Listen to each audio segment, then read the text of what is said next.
और गेहूं का दाना बनने के लिए कम से कम हमें 25 दिन की आवश्यकता होती है, जबकि दाना पूरा हमारा बनके तैयार। ये पानी आखिरी नहीं बल्कि इसके बाद एक और पानी 15 दिन। भाइयों राम राम। अगर आप गेहूं की फसल में आखिरी पानी लगाने की सोच रहे हैं तो भैया काफी किसान भाई ये मान लेते हैं कि मेरे खेत में बाली पूरी निकल आई है, अब कोई दिक्कत नहीं है, लास्ट पानी करके मैं छोड़ देता हूं। तो भैया यहाँ पे आप कर रहे हो बहुत बड़ी गलती, क्योंकि अभी गेहूं में बाली निकलने के समय पे अगर आप पानी दे रहे हो, ये कोई लास्ट या आखिरी पानी नहीं है। कहानी तो इसके बाद शुरू होगी, क्योंकि आपको अपने गेहूं में दाने मोटे और भराव अच्छी तरह चाहिए। आखिरी पानी की स्टेज आप कैसे पहचानेंगे? भैया मेरी स्टेज ये है, इस पर मुझे आखिरी पानी देना है।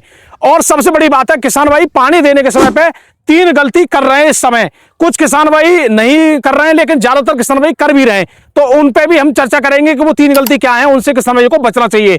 अभी ये गेहूं आप देखिए, इस गेहूं की कंडीशन अगर आप दूर से देखोगे तो बाली आप देखिए भाई, दिखाइए भाई, इसकी आप बाली देखोगे तो काफी लंबी बाली आपको देखने को मिलेगी। हमें एक बात बताइए, आपके इस खेत में हम देख रहे हैं पूरी बाली निकल आई जी, और खूब हाइट भी है, बाली भी है, और मैं ये भी दिखा दूं काफी बड़ी बड़ी बाली भी है और मजबूत बाली है जो होनी चाहिए जी। अब किसान भाई कह रहे हैं इसमें आखिरी पानी देकर छुट्टी करते हैं, तो क्या ये इस समय आखिरी पानी देने का बिल्कुल सही समय है?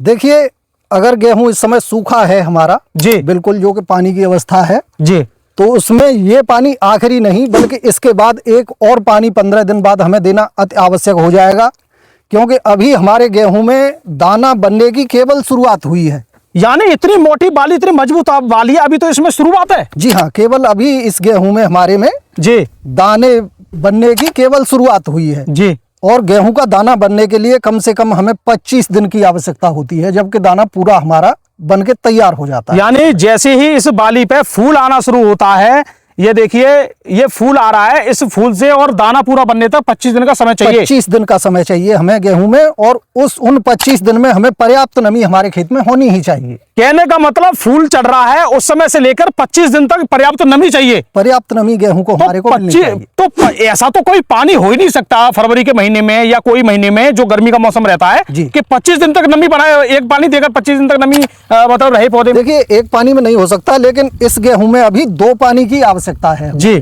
एक पानी हम इसमें देने वाले हैं आज या कल में जी, और एक पानी फिर इसके 17-18 दिन के बाद में दूसरा पानी हम देंगे। वो अवस्था उस समय की होगी जब हमारा गेहूं इसमें बन चुका होगा, गेहूं का आकार, और उसमें दूध बनना शुरू हो जाएगा। यानी अभी इसमें केवल दाने का बहुत छोटा हिस्सा, सबसे पहली बात है फर्स्ट स्टेज पे शुरू हुआ है। जी हाँ, केवल जिसे हम शुरुआत कहते हैं, दाना बनने की केवल शुरुआत हुई है। उसके बाद ये जो दाना है पूरा अपना आकार ले लेगा, पूरा आकार ले लेगा और दबाने पे उसमें दूध भी निकलेगा। दूध निकलेगा। जैसे दूध बनने की जो शुरुआत होगी जी, उस समय पे हमें एक और पानी इसमें देना होगा, उसमें एक पानी और देना है। और देना। किसान भाई इसके बावजूद भी आखिरी पानी में गलती क्या कर देते हैं? देखिए, ये बड़ा ही आपका अच्छा सवाल है जी। ज्यादातर किसान भाई की सोच ये रहती है कि जैसे हमारा गेहूं का दाना कंप्लीट हो चुका है जी, उसमें हमारी थोड़ा कठोर भी होने लगा है दाना जी, और ज्यादा दबाने पर ही उसमें से दूध निकल रहा है जी, तो उस समय भी हमारे कुछ किसान भाई खेत में पानी लगा देते हैं जी। तो वो हमारा जो है पानी फायदे की जगह पे नुकसान करने लगता है। मतलब नुकसान वहां पे कैसे होने लगता है फिर? उससे नुकसान हमारे खेतों में ये होता है कि नीचे पौधे की पकवार की अवस्था आ जाती है, पौधा पकने की स्थिति में होता है तो उसकी जड़ें कमजोर हो जाती हैं जी। और अगर हम उस समय पर पानी देते हैं तो फिर जड़ों को पूरी तरह से सूखने की संभावना हो जाती है। मतलब आपका कहने का मतलब ये है कि उस समय जब हम पानी देते हैं तो जो पौधा भोजन है वो नीचे से लेना ही बंद कर देता है। नीचे से लेना बिल्कुल बंद कर देगा, पानी भी नहीं लेगा, भोजन भी नहीं लेगा, वो दाना फूलने के बजाय उल्टा सिकुड़ जाएगा जी। फिर भी अगर उस समय अगर पानी देते हैं तो कलर भी उसमें फेड हो जाता है। उसमें कलर भी हमारे गेहूं का हल्का पड़ जाता है जी, और गेहूं का वजन भी कम हो जाता है जी। उससे हमारे ये 3 नुकसान हमारे खेतों में हो जाते हैं। मतलब उसी समय पे हो जाता है, जिससे अगर अनुमान लगाया जाए तो 20 से 25% नुकसान हो जाता है। बिल्कुल बिल्कुल। और जबकि ना कोई खेत गिरा है ना कुछ है, खड़े नुकसान हो जाता है। खड़े खेत में ही नुकसान हो जाता है। बिल्कुल।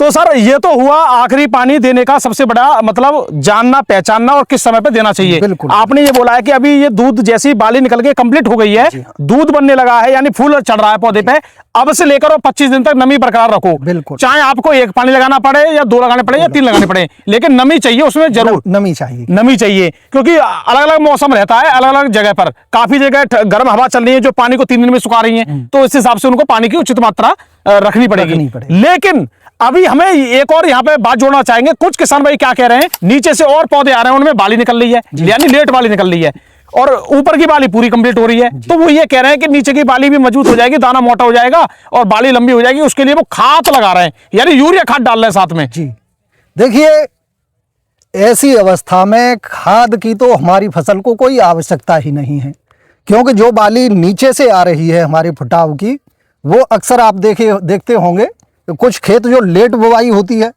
वो भी जल्दी ही पकते हैं अगेती फसलों के साथ ही।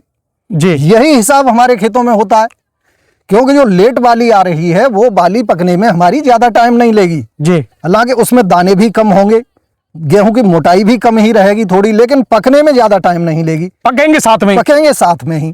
अगर हम उस समय पे यूरिया का इस्तेमाल कर देते हैं तो फिर मैं फिर भी वही बात कहूंगा कि यूरिया हमारे पौधों की जड़ों को उस समय पर बहुत ही ज्यादा हानि पहुंचाएगा। जी, और उससे फसल में फायदे की जगह पे नुकसान होने की ही संभावना ज्यादा है। जी। यूरिया का तो कोई इस्तेमाल करना ही नहीं चाहिए, मतलब उस समय यूरिया का इस्तेमाल नहीं करना चाहिए। बिल्कुल। ऐसी अवस्था में जो किसान भाई हमारे खाद का इस्तेमाल करना चाह रहे हैं, वो 90 से 95% खेत को छोड़ करके 5% बालियों के चक्कर में हमारे पूरे खेत का ही नुकसान करने पे तुल जाते हैं। हाँ, मतलब ये तो आपने बिल्कुल ही पते की बात बोल जी, दी जी। कि जब आपका 95% में पूरी बाली कंप्लीट हो चुकी है, हो गई है, तो 5% बालियों पे ध्यान ना देकर इनको बचाने का ही प्रयास करें। 5% को 90% को रखें आप, 5% को उसकी स्थिति पे छोड़ दें। जी, जी, जी, ये तो बहुत ही अच्छी बात की है। वैसे और किसान भाई इस समय लास्ट में क्या गलती कर देते हैं? देखिए, लास्ट में सबसे बड़ी गलती करते तो नहीं है, मैं ये नहीं कहूंगा कि कर देते हैं, जी, कभी कभी हो जाती है। जैसे हम अगर पानी खेत में लगा रहे हैं, उस समय पर किसी तरीके से हवा ज्यादा चल जाती है जी, तो गेहूं गिर जाता है। जी, इसलिए सभी मैं अपने भाइयों से ये कहना चाहूंगा कि आजकल नेट की सुविधा उपलब्ध है, जिस पे हम मौसम देख सकते हैं। आसानी से मौसम को देख करके ऐसे उचित समय पर पानी लगाएं कि हवा न चल रही हो, जी, तो हमारी फसल गिरने से बच जाए। गिरने से बच जाए। तो उससे भी हम 15 से 20% अपना नुकसान बचा सकते हैं। जी, अच्छा, काफी किसान भाई इसमें अभी स्प्रे करने की सोच रहे हैं, तो स्प्रे की तरफ जाएं या नहीं? जी हाँ, देखिए, बाली पूरी कंप्लीट निकलने के बाद। ये भी बड़ा ही अच्छा सवाल है आपका। जी, बाली निकलने के बाद जिस समय गेहूं की बाली पर फूल चढ़ रहा हो, उस समय पे हमें कोई भी केमिकल या फंगिसाइड या कीटनाशक या कोई टॉनिक वगैरह, या कोई भी टॉनिक बाली के संपर्क में नहीं लाना है। अक्सर जब फूल चढ़ रहा हो, बिल्कुल, जब फूल की अवस्था हो हमारे, यानी आपका तो कहने का मतलब ये मैं इस तरीके से मान लूं कि जब गेहूं में फूल चढ़ रहा हो तो खेत में घुसा ही ना। बिल्कुल, खेत में किसी भी ना ही खाद देना है, ना कोई स्प्रे करना है, केवल पानी का, पानी की नमी का ही हमें व्यवस्था करनी है। जी, स्प्रे का सबसे अच्छा टाइम है कि जब बाली की हमारी की निकलने की शुरुआत होती है, यानी 10 से 15% बाली जब हमारी निकल रही हो, उस समय की स्प्रे ही गेहूं में केवल फायदेमंद है। तो दोस्तों यहाँ पे देखिए, स्प्रे के बारे में हमने बात की है, किस समय पे क्या गलती नहीं करनी चाहिए इसके बारे में बात की है। आखिरी पानी की भी कुछ स्थिति आपको बताई है। लेकिन दोस्तों आपके लिए एक और इंपॉर्टेंट बात बता दूं, अगर आप ये जानना चाह रहे हो कि भाई ये हमें बिल्कुल प्रैक्टिकल के तौर पर दिखाइए हम कैसे पहचाने, तो इसके लिए इनका खेत काफी आगे है, इसमें हल्का सा दाना बनने भी लगा है। जल्दी ही ये पूरा दाना कंप्लीट हो जाएगा अगले 10 दिन के अंदर। तब जाके इसकी हम कंप्लीट वीडियो और बनाकर बिल्कुल प्रैक्टिकल के तौर पे दिखाएंगे कि भैया इस बाली में अब ये वाला दाने का साइज हो चुका है, अब ये लास्ट पानी खेत बिल्कुल मांग रहा है, यही बिल्कुल इसका एंड है। ये भी आपको हम बिल्कुल क्लियर करके बताएंगे। तो हमारा वीडियो देखने के धन्यवाद। नमस्कार, राम राम जी।